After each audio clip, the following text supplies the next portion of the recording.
Sino ang dapat ma-impeach? Si PBBM o si VP Sara? Yung presidente siguro. Kasi, parang wala ata siyang ginagawa sa ngayon. Sa pagkakaalam ko, nga hindi ako nakapag-comment niya kung anong opinion Wala Wala talaga. Nung umuwi ako nung 3 weeks ago sa Pilipinas, mas lalong humihirap ang Pilipinas talaga. At mas lalong medyo parang nakakatakot na siya. Oo. Kaya siguro ang dapat. Si BBM, si Marcos, dapat alis na siya sa pagka-presidente sa Pilipinas para gumanda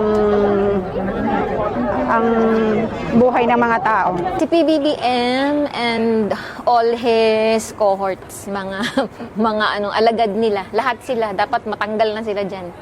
Ay, bawal nga pala sabihin yun. BBM, si Marcos, Ferdinand Marcos ang dapat i-impeach. Diba?